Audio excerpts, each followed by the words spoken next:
तू चोरनी है। चोरनी मैंने तुझे नेक ने संभालने को दिया था और तू उसे हड़प कर गई और अब कहानी सुना रही है कि तूने मुझे वो नेकलेस वापस कर दिया था। मैं सच कह रही हूँ मालकी, मैंने आपको वो नेकलेस वापस दे दिया था। आप चल कर एक बार अलमारी चेक तो कर लीजिए।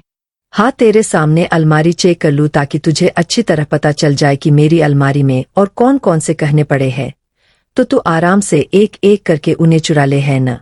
मालकिन, ये क्या कह रही है आप?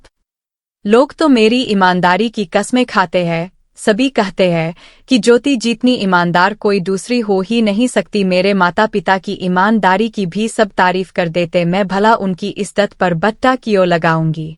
उनकी इज्जत पर बट्टा नहीं लगाना तो निकाल मेरा हार। पर मालकिन, वो तो मैं आपको दे चुकी हूँ। जब तूने मुझे वो हार दिया तब क्या कोई आसपास था? किसी ने देखा वो हार तुझे देते हुए? कोई गवाह है इस बात का? ये सुनकर ज्योति कुछ देर सोचने लगी, फिर अचानक दीवार पर लगी श्री कृष्ण की तस्वीर के तरफ इशारा करके बोली, ये इनके सामने वापस दिया था मैं वह हार, में सच बोल रही हूँ, यही मेरे गवाह है। अच्छा तो ठीक है, इसे कहे कि आकर गवाही दे और जब तक गवाही नहीं मिलती तब तक जेल में सर। ज्योति को जेल भिजवा दिया गया। जेल की कोठरी में रोती ज्योति बेचैनी से चक्कर काटने सोचने लगी, अब मैं कृष्ण मुरारी को गवाही के लिए कैसे बुलाऊं? पूरे सूरजपुर में हमारे परिवार अपने ईमानदारी के लिए जाना जाता है और मेरी सेठानी ने मुझ पर झूठा आरोप लगाकर मुझे जेल भेजवा दिया। अगर मैंने अपने ऊपर लगा ये कलंक नहीं मिटाया तो हमारे परिवार की सारी इज्जत मिट्टी में मिल जाएगी। मेरे माता पिता कितने दुखी होंगे। पर अब मैं क्या करूं? कृष्ण मुरारी को गवाही के लिए कैसे बुलाऊं? ज्योति की ईमानदारी से सूरजपुर के सभी लोग प्रभावित थे और वो ये भी जानते थे कि वो सेठानी जिसके यहाँ ज्योति काम करती थी वो बहुत बड़ी धूर्त औरत है। पर ज्योति ने खुद मान लिया था कि सेठानी ने उसे नेकलेस संभालने के लिए दिया है और उसने वापस भी कर दिया है। अब बस ये साबित करना था कि नेकलेस वापस किया गया है या नहीं, जो बिना गवाही के हो नहीं सकता था। पहली बार जगदीश उससे मिलने आया। ज्योति ने उससे हाथ जोड़कर प्रार्थना की, जगदीश भाई साहब, आप मेरी मदद कर दो। आप श्री कृष्ण मुरारी जी की बड़े वाले मंदिर जाओ और उनसे कहो कि आकर मेरी गवाही दे दे। तब तक मैं निर्दोष साबित नहीं हो पाऊंगी और मैं निर्दोष हूँ, ये तो आप अच्छी तरह जानते हैं।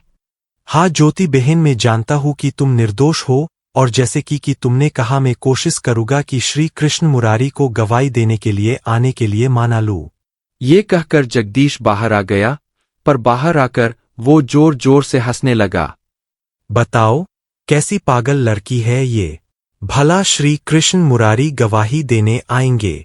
उधर जेल में बेचैनी से दिन काटती ज्योति बार बार यही सोच रही थी कि वो श्री कृष्ण मुरारी को गवाही के लिए कैसे लेकर आए। सूरजपुर में एक नई वकील साहिबा आए। दरअसल निवेदिता शहर में पढ़ी लिखी थी और वहीं से वकालत भी की थी, पर वो भारत के गांव में काम करना चाहती थी। सूरजपुर पास पड़ता था, सो उसने यही से काम शुरू करने का फैसला किया। ज्योति के बारे में पता चलते ही उसने जेल जाकर ज्योति से मुलाकात की। मैं सच कहती हूँ निवेदिता दीदी, मैंने हार मालकिन को वापस कर दिया था। बस मेरे पास गवाही के लिए श्री कृष्ण मुरारी ही है। अगर मुझे यहाँ से निकलने का मौका मिले तो मैं उन्हें गवाही के लिए ला सकती हूँ। निवेदिता को लगा कि ज्योति सही कह रही है। उसने ज्योति की जमानत करवा दिए। जमानत होते ही ज्योति जेल से बाहर निकली और सीधे श्री कृष्ण मुरारी के बड़े मंदिर की तरफ चलती। मंदिर पहुंचकर वो श्री कृष्ण जी के चरणों में गिर गई और बोली, हे श्री कृष्ण मुरारी, आप तो जानते हैं, आपके सामने ही तो मैंने हार सेठानी जी को वापस दिया था। आप छलकर मेरी गवाही दे दो, तभी मुझे निर्दोष माना जाएगा। एक दिन गुजरा, फिर 2 दिन और फिर 5 दिन। ज्योति वही मंदिर में रुक गई। जो प्रसाद में मिलता उसे खा लेती और बार बार श्री कृष्ण मुरारी से प्रार्थना करती। एक दिन सबके चले जाने की बाद भी ऐसे दंडवत लेटे वो प्रार्थना कर रही थी कि उसके कानों में आवाज आई, ज्योति, तो तुम चाहती हो कि मैं चलकर तुम्हारी गवाही दूं? ज्योति ने देखा कि सामने साक्षात श्री कृष्ण मुरारी खड़े हैं। उसकी आंखों से आंसू की धारा बह चले। उसने श्री कृष्ण के चरण पकड़ लिए। हाँ जी, आप चलकर मेरी गवाही देंगे, तभी मुझे निर्दोष माना जाएगा। ठीक है पुत्री, मैं चलकर तुम्हारी गवाही दूंगा, पर मेरी एक बात तुम्हें माननी होगी। कौन सी बात श्री जी? तुम आगे आगे चलोगी और मैं पीछे पीछे। तुम मुड़कर पीछे नहीं देखोगी। जहां तुम मुड़कर पीछे देखोगी वहां मैं रुक जाऊंगा, वहीं स्थिर हो जाऊंगा। ठीक है, जैसा आप कहें। ज्योति खुशी में भरकर उठी और आके आके चल दी। श्री कृष्ण मुरारी उसकी पीछे पीछे चल दिए। सूरजपुर पहुंचने से पहले रास्ते में एक जगह पड़ती थी स्वर्ग था। वहां पहुंचकर ज्योति ने सोचा, कोई आवाज नहीं आ रही, कहीं प्रभु ने मेरी साथ लेला तो नहीं थेली। मुझे ऐसा कहकर भेज दिया हो मैं सूरजपुर पहुंच जाओ और वहां जाकर पता चले कि श्री कृष्ण मुरारी तो मेरे साथ आए ही नहीं। ये सोचकर जैसे ही ज्योति ने पीछे मुड़कर देखा, श्री कृष्ण मुरारी वही रुके और मूर्ति बन गए। ज्योति घबरा गई। उसे अपनी भूल का एहसास हुआ तो वह रोने लगी और श्री कृष्ण मुरारी के चरण पकड़ लिए। हाँ, मुझे क्षमा करते श्री कृष्ण मुरारी, मैंने आपकी बात नहीं मानी। हाँ, अगर आपने मुझे क्षमा नहीं किया और मेरे लिए गवाही नहीं दी तो मैं कभी स्वयं को निर्दोष साबित नहीं कर पाऊंगी। ज्योति रो रोकर प्रार्थना करती रही, पर श्री कृष्ण मुरारी तस से मस नहीं हुए। श्री कृष्ण मुरारी पर अविश्वास कर ज्योति ने बहुत बड़ी भूल कर दी थी। ज्योति को कुछ समझ में नहीं आ रहा था कि वो करे तो क्या करे। तभी उसे निवेदिता का ध्यान आया। वो भागते भागते निवेदिता के पास गई और उसे सारी बात बताई। निवेदिता बोली, ठीक है, तो फिर ऐसा करो, तुम मुझे वहां तक ले चलो जहां श्री कृष्ण मुरारी ठहर गए हैं। ज्योति ने निवेदिता का हाथ पकड़ा और उसे वहां तक ले आई जहां श्री कृष्ण मुरारी जी रुक गए थे। निवेदिता ने ज्योति से कहा, श्री कृष्ण मुरारी यहाँ तक आ गए हैं, मतलब उन्होंने गवाही तो दे ही दी है। अब मुझे तुम्हारी सेठानी से बात करनी होगी। निवेदिता ज्योति को लेकर सेठानी के पास गई और उसे सारी बात बताई। सेठानी ने निवेदिता की बात सुनी तो वो हंस पड़ी। श्री कृष्ण मुरारी ज्योति की गवाही देने आए हैं और रास्ते में रुक गए हैं। मालकिन, आप खुद चल कर देख लीजिए, मैं झूठ नहीं बोल रही हूँ। अरे मुझे क्या बेवकूफ समझा है? तूने चल चल कर देख ही लेती हूँ, तेरा झूठ खुलने पर वही तुझसे निपटूंगी। और फिर ज्योति, निवेदिता और सेठानी उस जगह स्वर्गधाम की ओर चलने लगी जहां श्री कृष्ण मुरारी ठहर गए थे। वहां पहुंचकर जैसे ही सेठानी ने श्री कृष्ण मुरारी की मूर्ति की ओर देखा तो वो डर के मारे थर थर कांपने लगी। अरे ये क्या? कल तक तो यहाँ कोई मूर्ति नहीं थी और आज ये तो चमत्कार हो गया। प्रभु, मुझे सच में बहुत बड़ा पाप हो गया। प्रभु, मैं पापी हूँ। प्रभु, मुझे क्षमा कर दो, मुझे क्षमा कर दो। प्रभु, मुझे बहुत बड़ा पाप हो गया, मुझे बहुत बड़ा पाप हो गया। प्रभु। ये कहा सेठानी श्री कृष्ण मुरारी के चरणों में पड़ गए। निवेदिता ने सेठानी को उठाया और उससे कहा, अब तो बता दीजिए कि सच क्या है। क्या बताओ, मेरे भाई को पैसों की जरूरत थी। पहले भी सेठ जी से कहकर अपने भाई को पैसे दिलवा चुकी थी। मुझे पता था कि इस बार सेठ जी पैसे नहीं देंगे, इसलिए मैंने ये चाल चली। ठीक है, तुम्हें ये सब अदालत में कहना होगा कि तुम्हें हार मिल गया है और ज्योति निर्दोष है। हाँ हाँ हाँ, मैं कह दूंगी, मैं ऐसा ही कहूंगी। हाँ, ज्योति निर्दोष साबित हो गई। सेठानी और सेठ ने जहाँ श्री कृष्ण मुरारी जी की मूर्ति थी वहां गवाही देने आए। श्री कृष्ण मुरारी के सम्मान में श्री कृष्ण के नाम से एक भव्य मंदिर का निर्माण करवाया। प्रभु, आप तो जानते हैं कि मैं इस पूरे इलाके का सबसे होनहार बड़ी हूं, फिर भी मेरे पास काम नहीं है। कभी काम मिलता भी है तो कुछ दिन का फिर काम खत्म हो जाता है और मेरी दरिद्रता फिर से शुरू हो जाती है। कुछ ऐसा करो प्रभु कि मुझे एक बार ऐसा काम मिले कि मेरी सारी दरिद्रता दूर हो जाए। ये कहकर पूरन बढ़ई ने श्री कृष्ण की मूर्ति के चरण स्पर्श किए और प्रसाद लेकर घर की ओर चल पड़ा, जहां उसकी पत्नी मालती उसका और श्री कृष्ण के प्रसाद का इंतजार कर रही थी। पूरन ने घर पहुंचकर अपनी पत्नी मालती को प्रसाद दिया और अपने घर के उस कमरे में पहुंच गया जहां उसके आजार पड़े हुए थे। उसने आजारों को उलट पुलट कर देखा और सोचने लगा, ऐसी क्या चीज बनाई जाए? क्या चीज हो सकती है वो? समझ भी नहीं आ रहा। क्या बनाओ क्या ना बनाओ? इसमें कोई शक नहीं था कि पूरे बल्ली गांव में पूरन से बढ़कर कोई बढ़ाई नहीं था। उसकी कारीगरी की सभी तारीफ करते थे, पर तारीफ से तो पेट नहीं भरता, उसके लिए तो धन संपदा की जरूरत होती है। पूरन सोच ही रहा था कि ऐसा क्या बनाया जाए जो शहर में ले जाकर अच्छे दामों में बेच दे। तभी उसे एक मुनादी सुनाई दी। सुनो सुनो सुनो सभी कारीगर लोग, ध्यान से सुनो। सरपंच जी ने ऐलान किया है कि इस बसंत पंचमी को गांव में रथों की दौड़ होगी। आप सभी अपना अपना रथ बनाएं, जिसका रथ जीतेगा उसे धन, अनाज और सोना उपहार में दिया जाएगा। साथ ही रथ की कीमत भी 10 गुना अदा की जाएगी। आपके पास काफी समय है, अपना अपना रथ बनाने में लग जाएंगे। सुनिए सुनिए सुनिए। मुनादी पूरन की पत्नी मालती ने भी सुनी थी। वो दौड़ी दौड़ी पूरन के पास आई। सुनो जी, आपने सुना घोषणा हुई है कि बसंत पंचमी के दिन लकड़ी के रथों की दौड़ होगी। जो रथ मजबूत होगा और दौड़ में जीतेगा उसे बनाने वाले को इतना बड़ा इनाम मिलेगा कि फिर कभी उसे काम करने की जरूरत नहीं रहेगी। हाँ माल्टी, मैंने भी सुना। मुझे अपनी कारीगरी और दरिद्रता दूर करने का अवसर मिला है। मैं इसे कबाऊंगा नहीं, बस तुम्हें मेरा साथ देना होगा। अजी, मैं तो हमेशा ही आपके साथ हूँ। आप अभी से काम में जुट जाए, आपके खाने पीने और आराम का ध्यान में रखूंगी। पूरन उसी समय से लकड़ी का रथ बनाने में जुट गया। आखिर हमेशा के लिए दरिद्रता दूर करने का मौका जो था। एक दिन खाना खाते हुए मल्टी से कहा, माल्टी, वैसे तो मेरे पास सामान की कमी नहीं और काफी लकड़ी भी पड़ी है, पर पहियों के लिए मुझे नई और मजबूत लकड़ी की जरूरत है। उसे खरीदने के लिए काफी सारे पैसे जाएंगे, समझ में नहीं आता इतनी पैसे कहाँ से लाओ। हे श्री कृष्ण, मुझे रास्ता दिखाओ। रास्ता तो है जी, मेरे पास कुछ जेवर पड़े हैं। शादी के स्वयं के उन्हें गिरवी रखकर पैसे ले लेते हैं। नहीं नहीं पत्नी, के जेवर रखना अच्छी बात नहीं। पर आप किसी गलत काम के लिए तो गिरवी नहीं रख रहे हो। दो जितने पर हमें जो धन मिलेगा उसी से छोड़वा लेंगे, और फिर धन तो इतना मिलेगा कि मैं बहुत सारे नए जेवर भी बनवा लूंगी। हाँ चलो ठीक है, तुम जीत करती हो तो ऐसे ही सही। पूरन ने माल्टी की बात। अगले ही दिन वो पत्नी के जेवर का डिब्बा लेकर सुनार के पास गया। उसके पास जेवर गिरवी रखे और पैसे लेकर पहियों के लिए लकड़ी खरीदी। अब तो पूरन पूरे जोश के साथ रथ बनाने में लग गया। उधर उसी गांव में 2 दोस्त मदन और नेमत भी रहते थे तो वो भी लकड़ी के ही कारीगर, पर पूरन के सामने तो कुछ भी नहीं थे।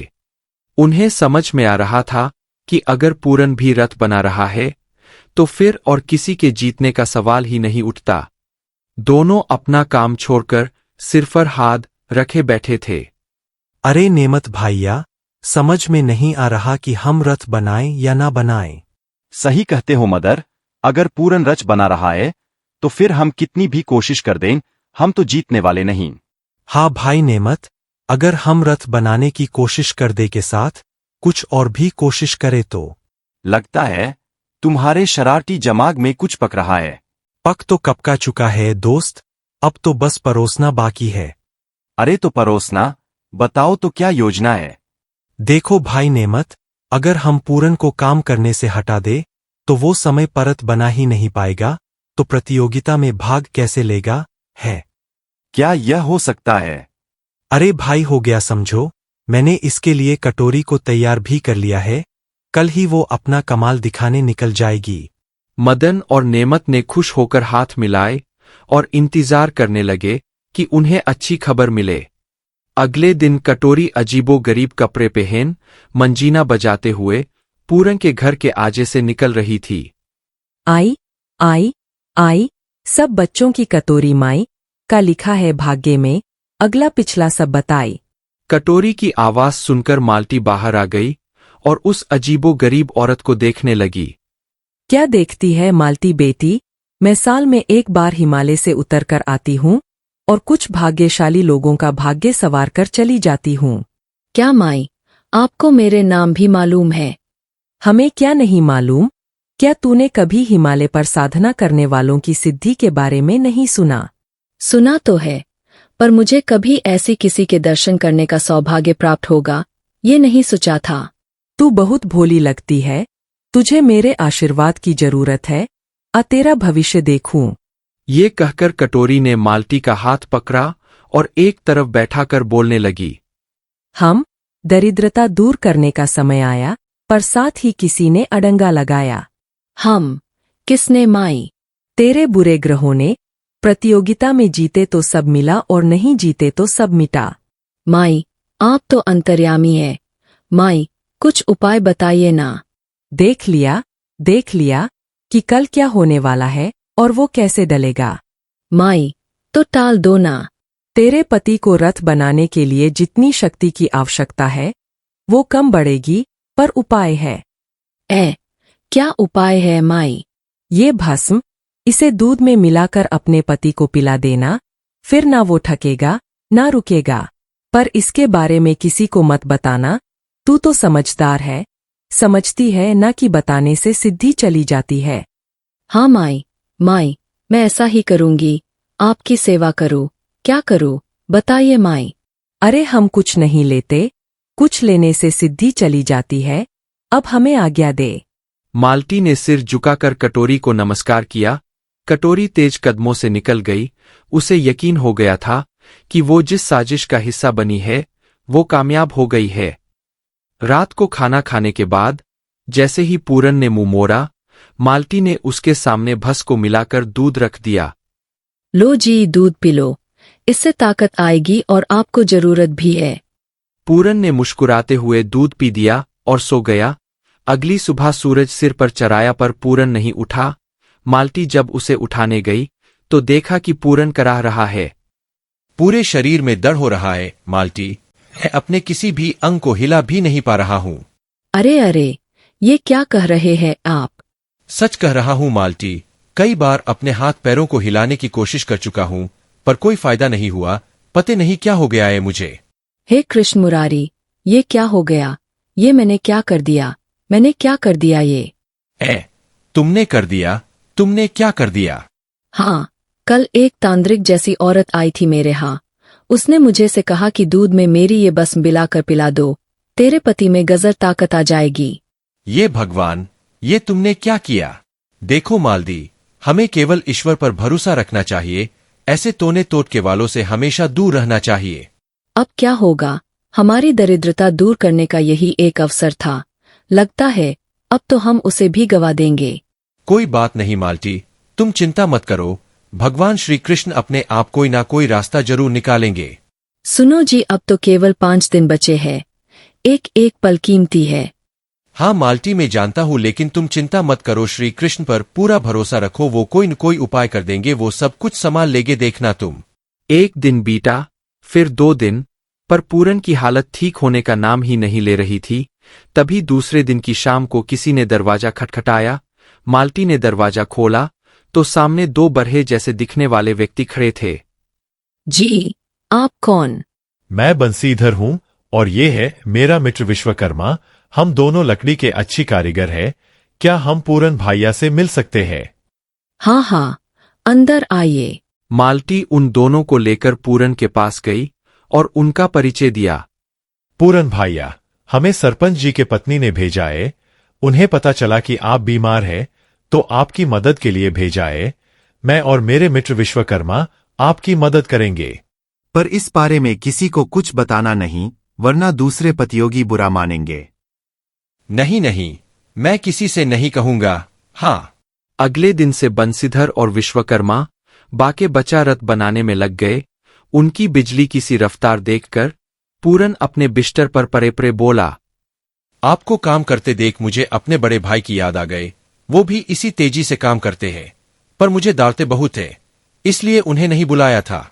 मेरे ताऊ भी ऐसे ही है। ताऊ? हाँ, मेरे बड़े भाई बहुत क्रोध करते हैं, अत्यधिक नाराज होते हैं, पर मैं हंसकर डाल देता हूँ। देखते ही देखते समय से पहले रथ बनकर तैयार हो गया। क्यों पूरन भाई, रथ कैसा लग रहा है? शानदार, पर मेरी हालत? मुझे लगता है तुम ठीक हो गए हो। जरा मेरा हाथ पकड़कर 2 कदम तो चलो। बंसीधर ने सहारा देकर पूरन को उठाया और उसे चलाने की कोशिश की। पूरन को चलने में कोई दिक्कत नहीं हुई। हाँ, अरे वाह, लगता है मैं पूरी तरह ठीक हो गया हूँ। पहले वाली शक्ति महसूस हो रही है। ये तो अच्छा हुआ, तुम रथों के दौड़ में भाग ले सकते हो। अच्छा, अब हम चलते हैं। नहीं नहीं, ऐसे नहीं, हम सब साथ मिलकर खाना खाएंगे, उसके बाद जाएगा। सब ने मिलकर खाना खाया। बंसीधर और विश्वकर्मा ने माल्टी के बने खाने की प्रांसा की धन्यवाद दिया और विदली रथों की दौड़ का दिन भी आ गया। कुछ 5 रथ थे। दौड़ शुरू ही गांव वाले और आसपास के गांव वाले दौड़ देख रहे थे और खुशी से चिल्ला रहे थे। दौड़ खत्म हुई। पूरन का रथ प्रथम स्थान पर रहा। पुरस्कार लेने पूरन मंच पर पहुंचा। सरपंच जी से पुरस्कार लेने के बाद पूरन ने सरपंच की पत्नी का धन्यवाद किया। माल्टी, आपके दूर के रिश्तेदार बंसीधर और विश्वकर्मा अगर मेरी मदद के लिए ना आते तो मैं कभी दौड़ जीत नहीं पाता। पर मैंने तो किसी को नहीं भेजा और ना ही मेरे ऐसे कोई रिश्तेदार है। मेरे दाऊ भी ऐसे ही है। ओ, समझ गया, तो वो स्वयं श्री कृष्ण थे और अपने दाऊ बलराम के बारे में बात रहे थे। धन्यवाद धन्यवाद भगवान, धन्यवाद। पूरन ने मन ही मन श्री कृष्ण को धन्यवाद दिया। पूरन और माल्टी ने पर दौड़ जीतने की खुशी में श्री कृष्ण की भजन संध्या का आयोजन किया। पूरे गांव वालों को खाना खिलाया और प्रसाद बांटा। श्री कृष्ण ने उनकी दरिद्रता हमेशा के लिए दूर कर दी थी।